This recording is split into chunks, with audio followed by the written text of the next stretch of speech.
الله الرحمن الرحيم. اعوذ باللہ من الشیطان الرجیم. بسم اللہ الرحمن الرحیم. الحمد للہ رب العالمین وبہ نستعین وہو خیر ناصر ومعین وصلی اللہ علی محمد وآلہ الطیبین الطاہرین. ہماری گفتگو کا عام موضوع کربلا اور انتظار ہے، اور ضمنی اور جزئی موضوع جناب اون محمد اور تربیت اولاد ہے. جناب زینب سلام اللہ علیہا وحی کے گھرانے میں پل کر بڑھی ہوئی ہیں، اور وحی کی تعلیمات کے مطابق جناب زینب نے اپنے بچوں کی تربیت کی، اور رہتی دنیا تک کے آنے والے تمام لوگوں کو سکھایا کہ کس طریقے سے اپنے بچوں کی پرورش کرنی چاہیے. ان کو یہ سکھانا چاہیے کہ اپنے آپ کو دین حق کے اوپر قربان کر دینا ہی انسان کی سب سے بڑی منزلت ہے، اور سب سے بڑی فضیلت ہے، اور سب سے بڑی کامیابی ہے. اس لیے کہ خداوند عالم نے انسان کو ایک بڑے ہدف کے لیے پیدا کیا ہے. انسان کو چھوٹی چیزوں کے اوپر راضی نہیں ہونا چاہیے. جتنی بڑی چیز ہو، جتنا بڑا مقصد حاصل کرے گا انسان، اتنا اس ہدف کے نزدیک ہوگا جس ہدف کے مطابق خداوند عالم نے انسان کو خلق کیا ہے. اس لیے کہ امام علی علیہ السلام نے فرمایا کہ تم اپنے آپ کو چھوٹا مت سمجھو، تمہارے اندر عالم اکبر پوشیدہ ہے. کیا تم یہ گمان کرتے ہو کہ تم ایک حقیر سی مخلوق ہو؟ وَتَزْعَمُ أَنَّكَ جِرْمٌ صَغِيرٌ وَفِيكَ انطوى العالم الأكبر. کہ تم نے یہ گمان کر رکھا ہے کہ تم ایک چھوٹی حقیر سی مخلوق ہو. نہیں، تمہارے اندر عالم اکبر پوشیدہ ہے. اس عالم اکبر تک پہنچنے کی کوشش کرنی چاہیے. یہی درس ہم کو کربلا نے اور کربلا والوں نے دیا ہے. جناب اون محمد جو جناب عبداللہ ابن جعفر اور جناب زینب سلام اللہ علیہ کے فرزند تھے، ان کی تربیت کے اوپر نگاہ کریں گے، ہم دیکھیں گے تو ہم کو سمجھ میں آئے گا کہ ہمارے بچوں کی تربیت کس طریقے سے ہونی چاہیے. دونوں نے اپنی قربانی پیش کی اور اپنے ایمان کا اظہار کیا. کس طریقے سے؟ اپنے اشعار کے ذریعے سے. زیادہ ہم کو جناب اون محمد کے بارے میں تاریخ میں نہیں ملتا ہے،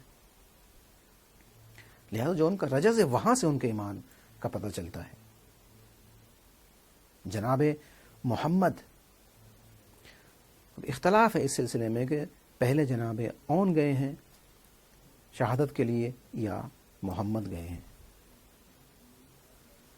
مختلف ہیں روایتیں. ایک روایت میں، بعض روایتوں میں یہ ملتا ہے کہ جناب محمد پہلے شہید ہوئے ہیں، لیکن بعض روایتیں یہ ہیں کہ جس سے یہ معلوم ہوتا ہے کہ جناب اون پہلے گئے ہیں. اور امام زمانہ علیہ الصلوۃ والسلام سے جو زیارت ناہیہ میں الفاظ وارد ہوئے ہیں جناب اون محمد کے لیے، اس سے یہ ظاہر ہوتا ہے کہ جناب محمد بعد میں گئے ہیں اور جناب اون پہلے گئے ہیں. چنانچہ امام زمانہ عجل اللہ تعالیٰ فرجہ الشریف کے جو الفاظ ہیں جناب محمد کے بارے میں، محمد ابن عبداللہ کے بارے میں، محمد ابن عبداللہ ابن جعفر کے بارے میں، اس سے ان کی منزلت کا پتہ چلتا ہے. امام فرماتے ہیں السلام علی محمد ابن عبداللہ، سلام ہو محمد ابن عبداللہ ابن جعفر کے اوپر. الشاہد مکان ابیہ، جو اپنے بابا کی جگہ پر کربلا میں حاضر ہوئے تھے. معلوم ہے آپ کو کہ جناب عبداللہ کچھ مجبوریوں کے تحت بیماری کی وجہ سے کربلا میں حاضر نہیں ہو پائے تھے، لہٰذا انہوں نے اپنے بیٹوں کو ساتھ کر دیا تھا کہ مولا میرے بیٹوں کو لے جائیے.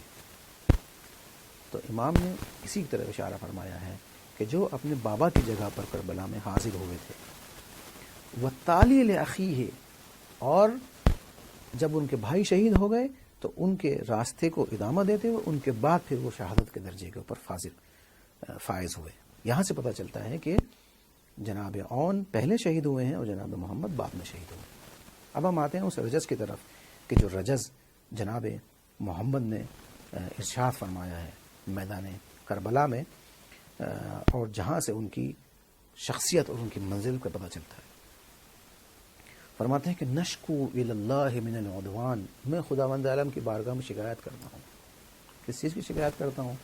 کہ میں بھوکا ہوں، میں پیاسا ہوں، مجھے یہاں پر لوگوں نے گھیر لیا، مجھے قتل کرنا چاہتے ہیں. نہیں، یہ کوئی شکایت نہیں ہے، بلکہ فرمایا کہ میں ایسے دشمنوں کی شکایت کرتا ہوں خداوند عالم کی بارگاہ میں، قتال قوم فی الردی عمیان، ایسے لوگوں کی شکایت کر رہا ہوں، ایسے دشمنوں کی کہ جو آنکھیں بند کر کے گمراہی میں بھٹک رہے ہیں، یعنی دشمن جناب محمد کے قتل کے در پہ ہیں، لیکن ان کو فکر کس بات کی ہے؟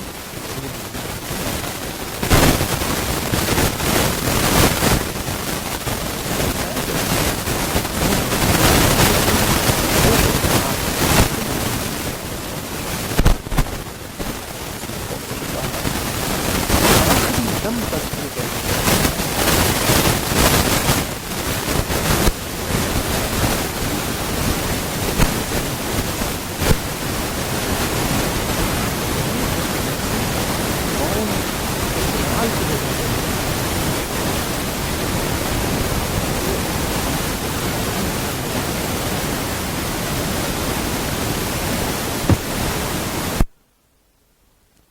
قد بدلوا معالم القرآن قرآنی قد بدلوا معالم القرآنی، جنہوں نے قرآن کی تعلیمات کو بدل دیا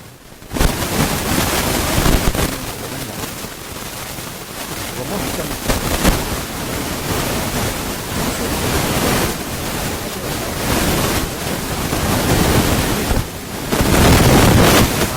یہ ذکر ہے، اس سے کون مراد ہے؟ جو آیت تطہیر میں جن کا ذکر ہوا ہے اس سے کون مراد ہے؟ وہ کون دین کے مقابل میں رجن کرنے کے لیے آئے ہیں؟ یہ اپنے آپ کو مسلمان کہتے ہیں، اپنے آپ کو رسول کا چاہنے والا کہتے ہیں، رسول کا امتی کہتے ہیں، لیکن رسول کے نواسوں کو قتل کرنے کے لیے آئے ہیں۔